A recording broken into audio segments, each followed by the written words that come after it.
Good morning, everyone. Welcome back to Strategy Talk with YaZo Group. My name is Leon Austin, and I'm joined by my partner and co-host, Angie, Yasulitis. We are glad that you're here today. Happy Friday. Today, we're going to be diving into a topic every small, medium-sized business sort of wrestles with. I know that's one that we've been talking a lot about for 2025, look back as well as a look ahead to 2026. And that's all about quality over quantity. I think a lot of us feel pressured to post more, to write more, to film more, particularly as you add in AI. It's about more and more and more. But this session is less about more and more about quality. So the truth is really SMBs don't have a content volume problem. They have a clarity and an effectiveness problem. And with Google's change, the introduction of AI, AEO, content is being discovered much differently, and it's all about being relevant to your target audience. So today we're going to break down what high impact content actually looks like and how to do more with less. So why don't we kick it off? Ma, why don't you just sort of set the stage for quality over quantity, creating that high impact content? Absolutely. I think this is such an exciting topic, and we are in that season of strategy. Anyhow, I'm doing a lot of reading from other agencies and other research organizations with regards to content for next year and what is marketing, digital marketing, and marketing in general really going to look like.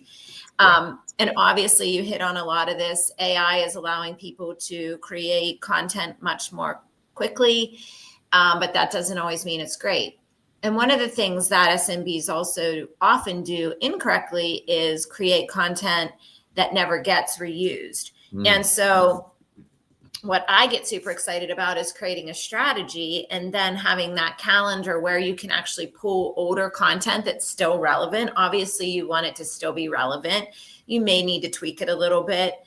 Eli talked a little bit about that, like what the search engines look for, but that content probably is still relevant and can be brought in. And so once you start creating a content calendar and looking at quality over quantity, you can actually go back and reuse content that you might have done 2 years ago, 3 years ago. I would say we look at content even up to 3. Used to be more. Maybe that's becoming more irrelevant quicker because of the advent of AI and content, but you can go back 2-3 years and revisit content as well. And you can revisit the idea of content even further back that you may need to repurpose in a new and exciting way, right? And the one thing that I just want to say too, that's quality that I'm super excited about, seeing a lot of this right now on LinkedIn, where the LinkedIn strategists, the LinkedIn consultants are out there telling you, you've got to do video moving into 2026.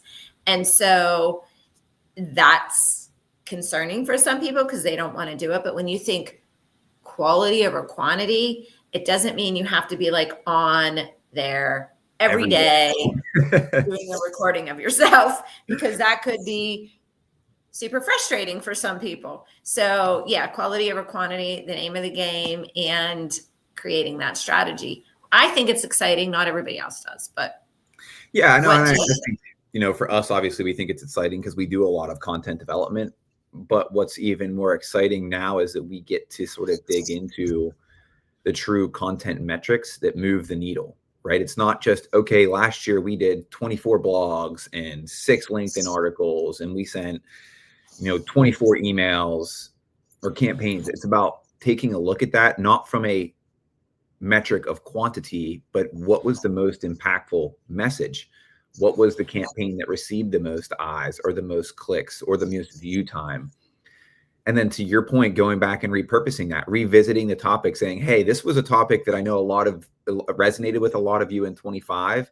Here's where we see this going in 26. And that allows you to not only touch on a topic that is of interest to your audience, but it reinforces that you are a thought leader in the space, that you understand what is changing within their environment.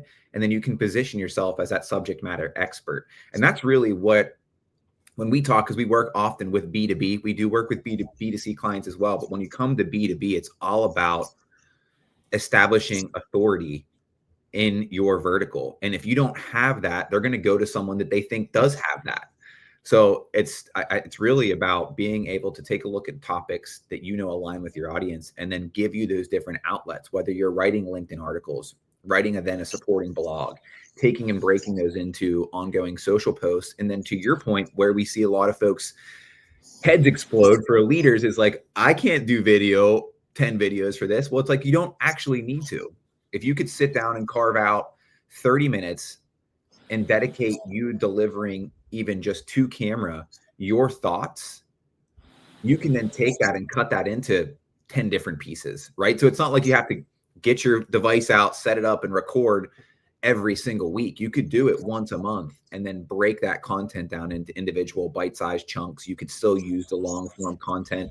There's a lot of different strategies that are helpful for that, because frankly, short form content is how we digest everything today. Our attention span is gone. So we need to make sure that we make it digestible and bite-sized. And that's what I'm really seeing is, before you jump in, Maz, that this is the challenge. This is the number one challenge for B2B leaders, is trying to figure out this content engine, because they get overwhelmed. Yeah. And it's funny because I was working with one of our smaller clients in the past 6 weeks on developing FAQs for her website, because we know how chat search is working. And I was saying those even could be a video, like an answer. So we were trying to create this strategy where she really only has maybe 4 FAQs, right? Like, that are generally the 4 key things people ask, and then going on and doing a video about each one. But what I was saying is, like, we shouldn't be just doing like one post about that FAQ in March and never posting about it again. And that's what happens a lot in small businesses, not intentionally, but just time. You forget, you don't have a calendar. So it's like, okay, yeah, you're posting about it in March, but you're also posting about it in May. You're also posting about it in July. You're posting about it in September. Because the reality is, someone coming to let's say they find you on LinkedIn, they're not probably scrolling all the way down to your March post. They're looking at your last 3 posts, right? Exactly. So I think it's just a reset of mindset. We know it as strategists because we talk about it all the time, but we even struggle in our own business. Let's be real, because it's a time issue, right? Like, it's not that you don't know it.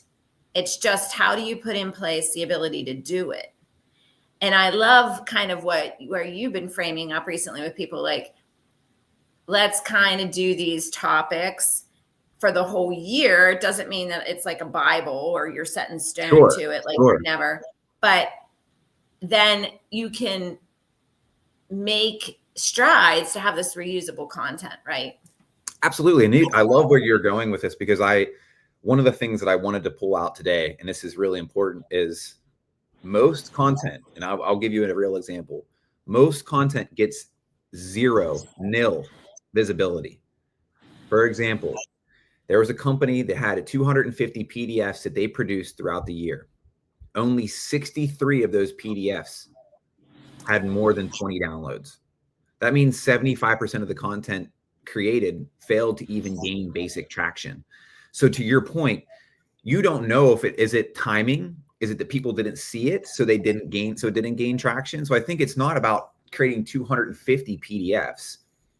Why don't you create 6 and reuse those throughout the year to make sure that folks are hitting on it? Because it's not just, I think what you hit on really well is, it's a point in time, right? It's not, we are a point in time, and we only have so much time to be able to digest content versus, I need to go back 6 months previous and see what they were talking about. That's not how we operate.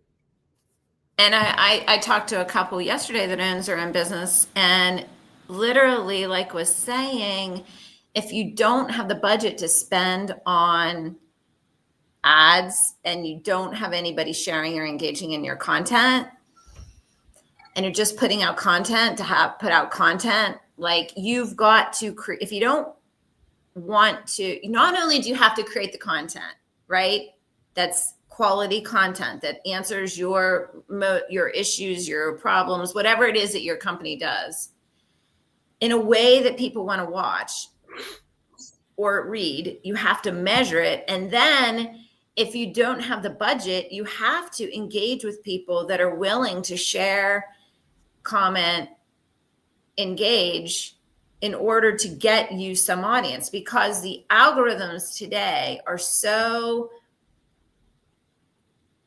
it's like you're either spending money or you're doing something to be rewarded. If you're not doing those two things, you might as well have just cut down a tree in a forest and expected everybody to hear it. Like, because nobody's seeing it at all, right? Because you didn't, let's face it, they, social platforms, all of them are businesses. Yes. Yeah, they are. So they either have to reward you because they know you're an important player, meaning people like you, they engage, or you have to be spending money. There's no in between factors anymore. Well, no, but I do think what is nice is that we are getting to a spot where if you can create the right content engine, yes, you can get ahead. Because to your point, a lot of people are just creating content to create content because they feel like they need to. And that isn't, I don't want to say it's a negative impact, but it can be a deterrent if you're going out and crawling. If Google's crawling your site and there's no true relevancy of the content, it's not going to rank it. So like you have to think about it that way as well. And that's when it gets into persona driven content, right? So you could build a content map that says, here's our 6 topics for the year, or our 4 topics, 1 for each quarter, and then drill into your specific personas. So as folks search for, to your point, a particular question or a frequently asked question within your industry, you're answering it for that particular audience. So it could be industry personas. It could be personas based off of job titles. It really could be personas based off of where are they at in the sales cycle. Right. All of that is really where rubber hits the road when it comes to content development and content usage, and where content drives ROI. It's not just we've created 1,000 pieces of content last year. Great. Yes. What did it do? Well, and that's what I meant by a player you have to become a player that's relevant to them. That's what I meant. Like they have to understand that you have to understand how it works in order to create content that they're going to reward. Absolutely. Or you have to just pay for it, right? Like it's one or the other. So I'm a big like player to say, let's understand it. Let's try to the best of our ability to understand it. I know there's a lot of moving parts, but let's try and understand it as business owners, right? Absolutely. And if once you get your hands wrapped around it, it can become really exciting because you can see true value in the content you're creating. That's, I think, one of the most difficult things is around content. It's like, yeah, we created all this, but what is really the value around it? And then leaders get frustrated, they get burnout, and they don't want to do it anymore.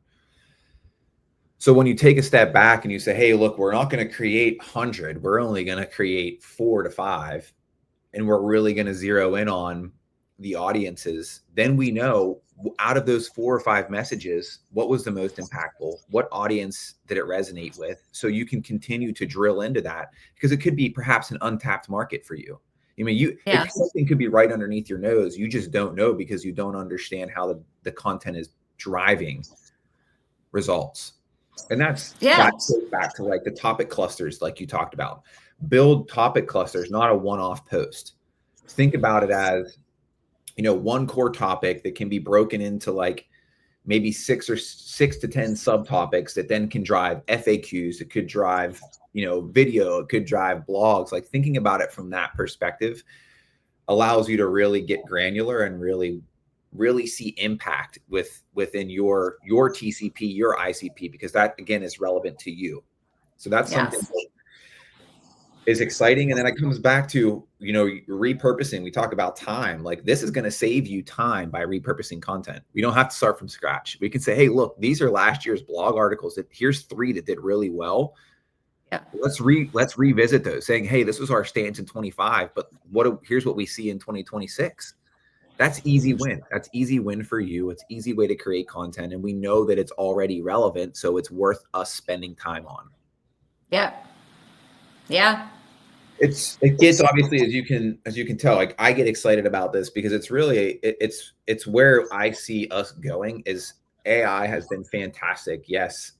It also can be scary. And it also can create this world where it's like, I don't know how to move next. But ultimately, what I think it's really going to allow us to do is it's those strategists and those writers that know how to zero in on their particular target audience and their personas, and they create valuable content, not a million pieces of content. They're the ones that are going to win. And frankly, Yeah. that also is what's going to go to your point, going back to paid versus organic.